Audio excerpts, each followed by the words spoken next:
What's this state thing I mentioned?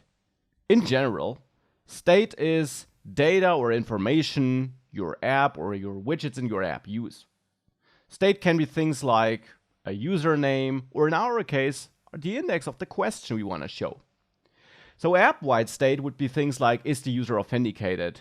Or if we're building an app that users can use to find new jobs, we could have the overall jobs we loaded from a server. Widget state could be things like the current user input, or are we currently loading data and do we want to show a spinner, or as in our application, the widget state of the app widget we have could be which question is currently selected. And that state can and typically will change in an application. However, as the name suggests, since we're extending a stateless widget here, this widget can't have state. Now that might sound very restrictive and strange, since we typically have interactive applications where things should change. Why would we have widgets that can't change? Well, typically in your Flutter application, you will have more than one widget, and we'll soon have more than one widget here as well. And some widgets are only there to output something, like that text widget, which is built into Flutter. This is a widget which has no state in it. It gets the text from outside passed in. That is passed in when the widget is created, so it never changes whilst the widget is there. And it just outputs the text. It does nothing else. It doesn't react to clicks on the text or anything like that. Therefore, text would be a perfect stateless widget, and indeed it is. And a lot of the widgets are only concerned with outputting data with certain styles, certain colors, or in a certain structure. Some widgets, however, need to change data. Like our app here, we want to change that question index. And for this, we can convert that stateless widget into a so-called stateful widget. The difference between stateless and stateful widgets is that in a stateless widget, we have our widget and the build method, which is used to render the UI.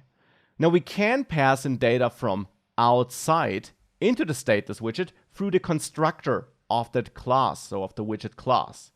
We'll do this later too. And this data can change, and actually Flutter would rebuild that widget when that external data changes. But inside of the widget class, the data will never change. We can only receive new data from outside, and that will basically rebuild the widget. Now, a stateful widget also has a build method that builds a widget and that renders a UI, therefore. But here, we can also get our input data, so data passed in through the constructor of the widget class. But we also can have some internal state, and that's the core thing here. And this widget will get re-rendered, so the user interface will get updated by Flutter whenever either that external, that input data changed, or when our internal state changed. That's the core difference. And here we really just have a My App widget, which doesn't take any input data, so it doesn't even take that. But it certainly can't have internal data, internal state, because it's a stateless widget. Now, how can we turn this into a stateful widget now? For turning this into a stateful widget, you could think that you simply rename this into stateful widget, but now we have an error, because it's not that simple. You also can refactor this in Visual Studio Code and Android Studio if you have the Flutter extension installed, which you should have. Then you can check your key bindings and search for refactor. And you should find a key binding which you can use to get refactoring suggestions. And if you place your cursor on stateless widgets, if you click on that and you then use that key binding, here I get the suggestion of converting this to a stateful widget.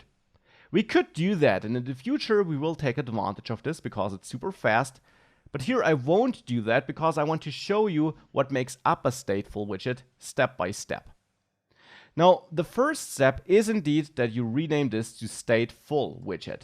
Stateful widget, is a class provided by the material package here.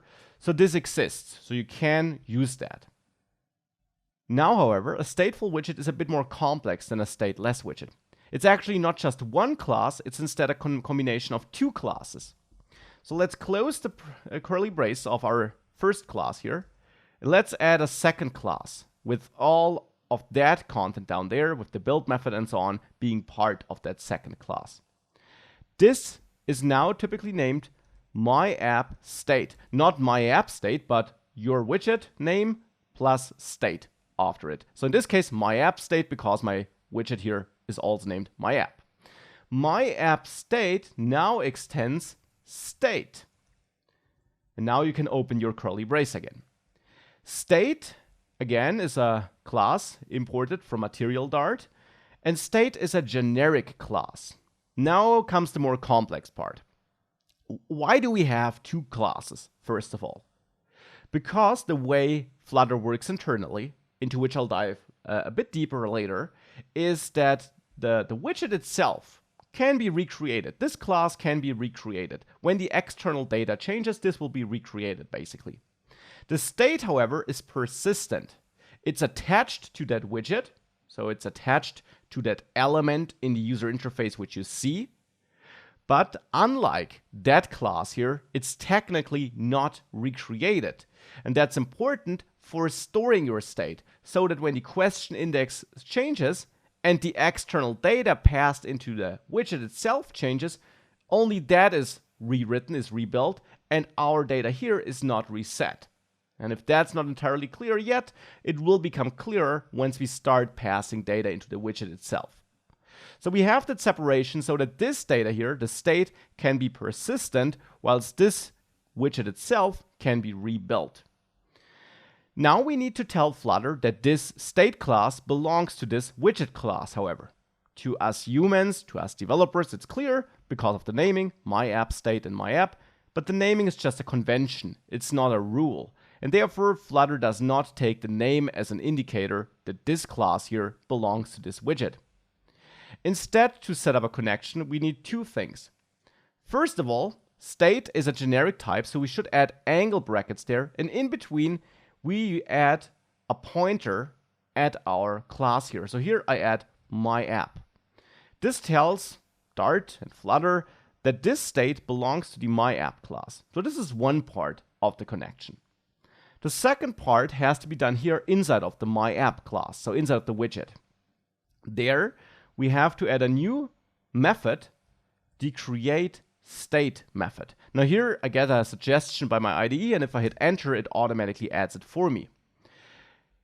Now createState, as you can see, is a method that takes no arguments, but that in the end has to return a state object, which is connected to a stateful widget. Now that's exactly what we have down there. It's an object that's of type state in the end, because it inherits from state, and that is connected to myApp, which is a stateful widget. So here we want to return a new myAppState object. Here we create a new object based on that class, which also knows about this class, and therefore we now connected the two pieces, the two classes from both ends. Here we also have override again, because createState is a method provided by stateful widget. It needs to be overwritten, and again, to be clear that we are doing this deliberately, we add override here. Now we have that connection set up from both sides. And now with this change, the build method is now inside the state, not inside the widget, because the state holds the data that is used by the build method. With this now changed, and nothing else changed, if we now save this, and we restart our application, because if you do such a transformation, hot reload typically doesn't work, so you need to do a full restart with that green arrow here, or the shortcut which it shows there. Now with that, if you go back and you click answer 1, please watch the what's your favorite color text. Still nothing changes. We see the output go up there with the print statement, which is still part of answer question, but still nothing changes in the UI. Well, the reason for that is that still, even with this transformation to stateful widget and state, Flutter doesn't automatically update and re-render the user interface just because we tap the button. And that's good, because for performance it would not be that great if Flutter would re-render the user interface on every tap of the user. If we tap somewhere and Flutter takes this as an indicator to re-render everything, then our app would certainly have a horrible performance. Instead, we have to tell Flutter that we're about to change the state, and that when this state is changed, it should re-render this widget. We do that by wrapping the code where we do change data inside of our state that is reflected in the user interface. And the question index is of course reflected because it controls which question is shown. So when we change that, we wrap this in a setState function. SetState is a function, or a method to be precise, that is provided by that state class which we inherit. And setState takes a function, typically an anonymous function, so a function here with no arguments and then the function body. And inside of this function, which we passed to the setState function, so a function that takes a function as an argument, that's just how it is. Inside of this function, we move that code where we change our property in this case, the property which also is used in build. Now with that, if we now save this and we do a full restart, if you now watch what's your favorite color and I click answer 1, you see now it changes to what's your favorite animal. And this now happens because of setState and us using a stateful widget. Now throughout this course, we'll work with both stateless and stateful widgets. As you will learn, the majority of widgets will actually be stateless, because more often than not, you're just concerned with outputting something in a nice way. But occasionally, you need to change data. You need to react to user input and change something, and then we'll use stateful widgets, which are the other core type of widget Flutter supports and knows. By the way, please note that if you press this more than once, you of course get an error, because then you change question index to 2, and you would try to access the third question, which we of course don't have.